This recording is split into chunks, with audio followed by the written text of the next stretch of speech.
Hello everyone, it is Wednesday, December 11th, and it's time for another quick update. On this episode, we had an MP open house in Ottawa last week. The God and Government Youth application deadline has passed. Ed has an update on the private members bill in Alberta, and BC Manager Levi talks about a hospice in the Fraser Valley that's facing some challenges. So let's get right into it. The past week, we held an open house for MPs in Ottawa. Mike has more on that.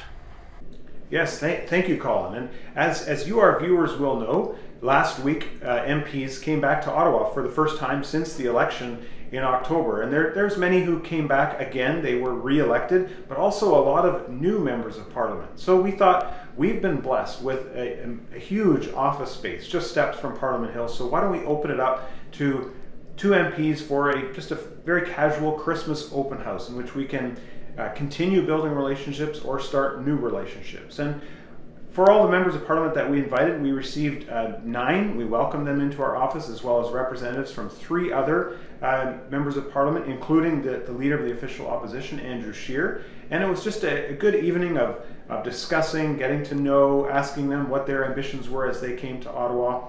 As ARPA Canada has always said, relationships first, policy second.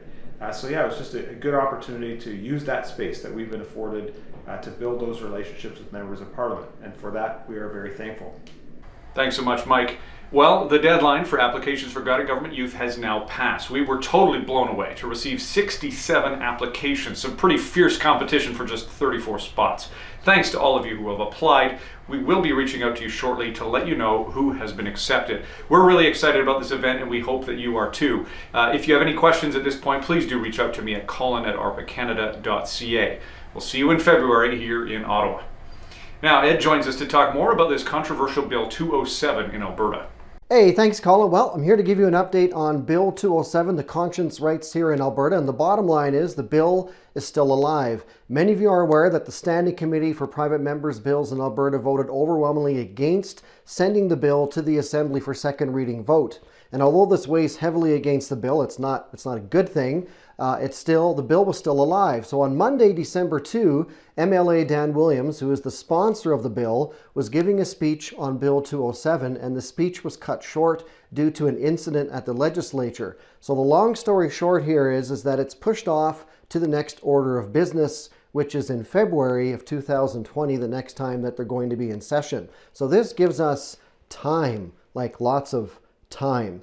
And that is a good thing. Gives us time to educate our community members about the bill and why they should support this bill. It also gives us time to educate our MLAs and get them to support this bill as well. So stay tuned. Early in the new year, we're going to have a very exciting and impactful call to action for you to do to keep Bill 207 alive and to encourage our MLAs to vote yes to Bill 207. Take care. God bless. Thanks so much for that, Ed. We'll be keeping an eye on this for sure over the break and into the new year as well. Levi now joins us to talk about a situation in southern BC with a local hospice there. Hello everyone. As you can see, we're getting to the Christmas spirit here in the Yarrow office. We're getting ready to celebrate the birth and the life of our Savior, Jesus Christ. But unfortunately, the Christmas season and the Christmas cheer is not being spread, not being thought of uniformly across our country and across our province. There's one story here in particular in BC about how death and despair is what's being celebrated, what's being talked about.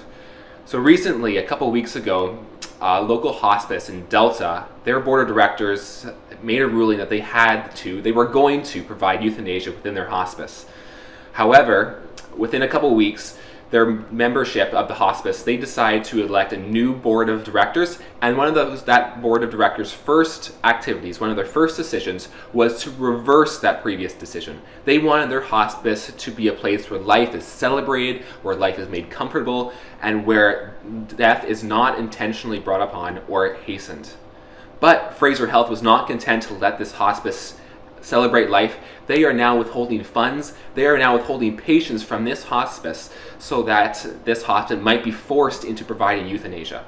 So this Christmas season, let's continue to pray that life is celebrated, that hospices are places where people can continue to live in peace and live in comfort. Let's remember that as we celebrate also the birth and the life of our Savior, Jesus Christ. Back to you, Colin. Thanks so much, Levi. It's very good to see a principled stance being taken by this organization in the face of opposition from the authorities. That's all for this week. Thanks to you for watching Quick Updates. Please do like, share, and subscribe, and we'll see you next time.